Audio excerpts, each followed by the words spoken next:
Hello, mayong adlaw sa tanan. Nag-crave di akong banog saging maruya, mao nang lutuan din ako siya karon. Syempre tumano nato kay naara ba koy pangayon sa iya ha. Char. So mao na to, giready na nako ang mantika ug syempre ako sana siyang gipainit og maayo. Pagkainit sa mantika, gibutangan din ako og brown sugar. Kailangan init jud kayong mantika mga dayha kay para ang asukal dili magbuo-buo. Kailangan po nato ni siya og ihalo-halo. Ug hulatan nga matunaw na jud ang asukal, nga kanang mahimo na bitaw siyang latik bago ibutang ang saging na saba.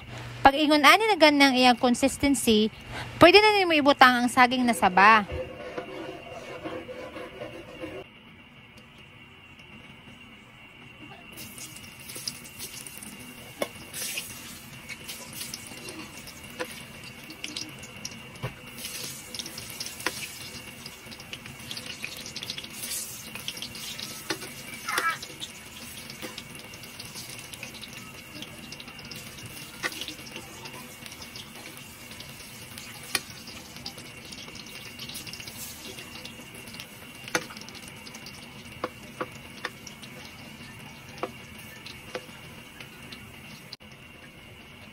Syempre dapat sakto na pud ang imong ibutang kay lisod pud magkaguot na silang tanan diha. Dapat jud pud nga imong ihalo-halo kay para dili magdikit ang mga asukal or kundi ba basin mapagod ana ba. So ako na lang siya gihulatan nga mag brown kay para pwede na mahango. Ihalo-halo sa nato kay murag wala may asukal ang uban oy. Murag dili jud ni perfect akong luto karon ba. Char. Ambot ni akong banaw nga nang gihiwa-hiwa man niya nga dapat buo man unta na nilutuon kay para saging maruya jud siya. Pero sige na lang kay nahiwa naman.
Paano lagi siya?